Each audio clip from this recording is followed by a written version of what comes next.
В эфире новости, в студии Петр Васильев. Здравствуйте. Коротко о самых заметных событиях к этому часу. В селе Самах на малой родине героя Советского Союза Федора Попова ожидают приход газа уже в октябре. Узнаем подробности. Еще 9 жилых домов будут введены в эксплуатацию в рамках республиканской программы по переселению. Всего же на этот год запланировано ввести 124 дома. В Мамгенском историко-краеведческом музее состоялось открытие экспозиционного зала к 80-летию Великой Победы, а также памяти земляков, погибших на специальной военной операции. В селе Самах Мегино-Кангаласского района на малой родине героя Советского Союза Федора Попова ожидают приход газа уже в октябре этого года. Строительство межпоселкового газопровода протяженностью 23 километра финансируется из республиканского бюджета, а внутрипоселковые сети общей длиной более 13 километров возводятся за счет средств «Газпрома» в рамках программы социальной газификации, инициированной президентом России Владимиром Путиным. Тем временем, благодаря сервису «Объединенный платежный документ» жители Якутии могут оплатить жилищно-коммунальные услуги одним кликом. Какими еще преимуществами обладает сервис, расскажет Ржена Гармаева. Способов оплатить счета за коммуналку немало. Один из них – лично прийти в кассу за квитком. Причины, почему жители Якутии выбирают такой консервативный метод, бывают разные. Потому что здесь удобно, быстро, очень вежливо, очень аккуратно, удобный график работы. Мне удобнее здесь платить. Чек получить именно не онлайн-чек, а вот с печатью, можно сказать. Проблематично иногда бывает расчеты делать. Требует иногда вот именно что с синей печатью. Поэтому удобнее здесь платить, расплатиться. Старику туг идет сейчас, 80 лет, поэтому сразу натурой, деньгами. Заодно ходишь и смотришь. Меж тем, современные технологии позволяют рассчитаться за услуги ЖКХ, не выходя из дома. Для якутян такую возможность предоставляет сервис «Объединенный платежный документ». На портале eyakutia.ru собраны больше 300 поставщиков, поэтому в одно нажатие можно погасить счета за воду, свет и газ. Но на этом преимущества сервиса не заканчиваются. Вы можете передавать показания счетчиков прямо в сервисе ОПД, а также хранить их в архиве. Это избавляет от риска потерять данные. Можно оплачивать коммуналку по разным адресам без переключения между аккаунтами. Вы можете подать через обратную связь вопросы напрямую поставщикам услуг. Также ответ будет приходить без посредников от поставщика услуг.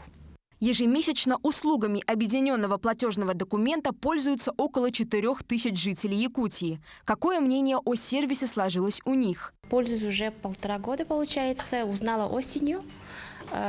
Увидела видеоролик на уличном экране Центрального кинотеатра. Зашла, проверила, убедилась, что работает, и постоянно пользуюсь ОПД. Оценят удобство онлайн-платежей получателей субсидий. Все данные автоматически передаются через систему, без лишних хлопот и бумажной волокиты. Ржена Гармаева, Семен Семенов, Якутск.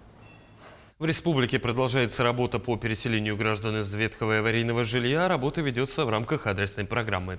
Эта тема стала главной на очередном заседании под руководством первого вице-премьера Якутии Дмитрия Садовникова. Под пристальным вниманием региональных властей жители, получившие право на переселение с 19 по 25 годы.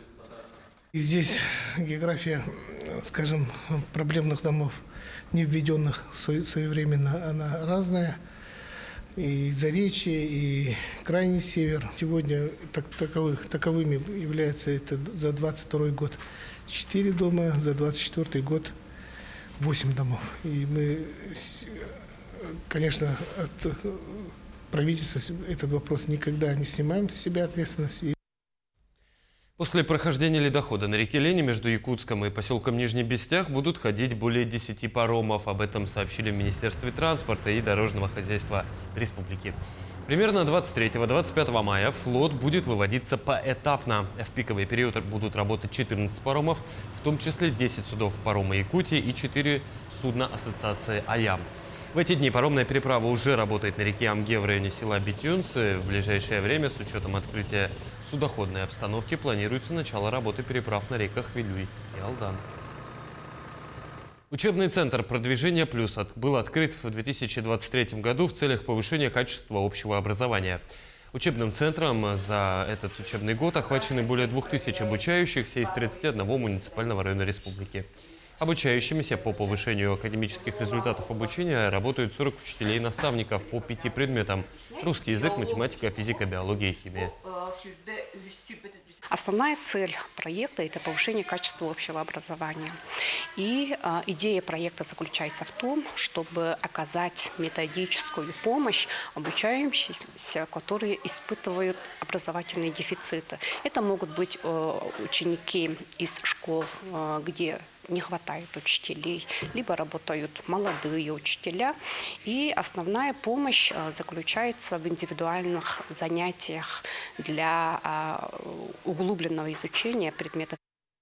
В Нюрбинском районе помимо праздничных мероприятий состоялся круглый стол на тему «Крепкая семья, сильная Россия», где обсуждался вопрос об улучшении демографического состояния населения. В последние годы по всему району наблюдается рост числа прерываний беременности, что сказывается на статистике рождаемости. В связи с этим руководство района и Центральная районная больница начинают работу с общественностью. Одной из мер данной программы является привлечение внимания к этому вопросу общественности и населения. Ведь рождаемость здорового поколения является важным фактором для укрепления семейных ценностей. По данному вопросу уделено большое внимание и в предыдущих годах именно в нашем районе. Но почему-то вот эти программы свои цели не достигли. И поэтому нам хочется обратить именно внимание общественности на эту проблему и вот самой общественностью вот принять именно меры для улучшения ситуации. Золотую свадьбу отметили во дворце бракосочетаний Намского района сразу 3 семьи. Под звуки свадебного марша и аплодисменты родных, близких, друзей вошли в красивый зал дворца Валентина и Василий Макаровы, Вера и Феофан Гуляевы, Людмила и Николай Петровы. Все пары с золотой свадьбой поздравила руководитель отдела ЗАГС Саргылана Азарова. За выдающиеся заслуги в воспитании детей, укреплении семейных ценностей и традиций супругам вручили знак «Семейная доблесть». Их имена внесли в почетную книгу юбилейных свадеб Намского района. Также по программе семейной политики УЛУСа все семьи получили денежные сертификаты в размере 50 тысяч рублей. Более того, в этот знаменательный день многодетной семье Кутуковых из села Хатырык и Сивцевым из села Первых и Мустах вручили сертификаты на теленка от фермерского хозяйства Степана Терешкина. На свете есть любовь, большая любовь, семейная любовь, любовь к детям, внукам. Мы очень рады, что вот так долго прожили, еще будем жить долго, счастливо. Желаем всем молодым семьям с первых же дней любить и уважать друг друга. В Алекминске в районном детском и юношеском центре прошел обучающий семинар «Первый шаг». Целевая аудитория – школьники от 14 лет. Это одно из мероприятий, которое прошло в рамках года местного производства, чтобы развить местное производство. Подробнее об этом далее. Еще раз убедились, наша молодежь имеет большой потенциал. На семинаре за короткий срок они сумели не просто придумать свой бизнес-проект, но и защитить его. 5 команд, 5 идей, и каждая по-настоящему перспективна. Предпринимательство сейчас очень развивается, быстро развивается в нашей стране.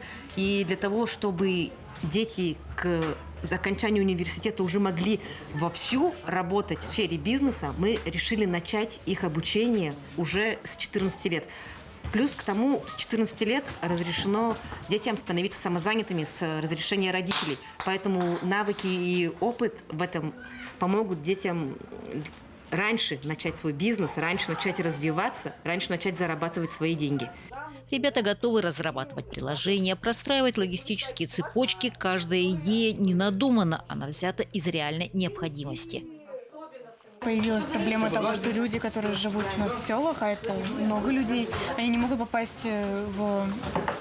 их карты льготные не работают именно для того, чтобы поехать наоборот в село, либо в город. Поэтому мы решили проблему тем, что вот льготные карты обычно можно ввести в приложение и работать регулярно с ними. Сегодня молодежь ценит время и готова ускорить доставку до города. По почте, то есть это дорого и это долго.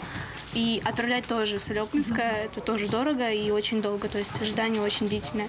И в голову пришло, то есть сделать здесь базу СДЭК, по которой люди с нашего города, с других населенных пунктов смогут намного быстрее получать их посылки с Казахстана, Беларуси даже и по всей России. В принципе, они будут доходить намного быстрее, чем по почте. Теплое белье, которое можно носить и в минус 50 – это использование нанотехнологий. Нам выпали карточки худеющие люди, нанотехнологии и холод, собственно. Ну, мы так подумали, что у нас вот в Якутии же холодно, а вот люди, которые занимаются спортом там. Мы придумали термобелье с нанопокрытием, которое не трется, которое хорошо защищает и которое держит тепло, собственно. Это решает многие проблемы с тем, что у вас где-то что-то натирает, где-то там что-то порвалось. Еще не придется кучу слоев одежды на себя одевать, получается. Ну, чтобы выйти на улицу куда-то, допустим. Собственно, цель семинара – урок, который школьники усвоили на отлично. Елена Фаст, Максим Копылов, Алёкминск. В Амгинском историко-краеведческом музее состоялось открытие экспозиционного зала к 80-летию Великой Победы, а также памяти земляков, погибших на специальной военной операции. Амгинский музей долгое время был без стационарного здания, и благодаря усилиям администрации, коллектива музея и общественности в прошлом году было куплено здание. Несмотря на то, что оно совершенно не соответствовало, работники музея совместными усилиями к 80-летию Великой Победы оборудовали экспозиционный зал. В композиции представлены материалы из мест специальной военной операции, их передали матери и родственники участников СВО. В этой экспозиции мы представили материалы, которые привезли те, кто был в местах специальной военной операции и передали нам в дар. Музей с давних лет собирал материал о ветеранах или тружениках тыла Великой Отечественной войны. Конечно, мы их всех представить не сможем, но то, что мы сделали, это амгинцы-офицеры, это наш герой Григорий Окороков, который погиб в Харькове. На этом все. До встречи в дальнейших эфирах.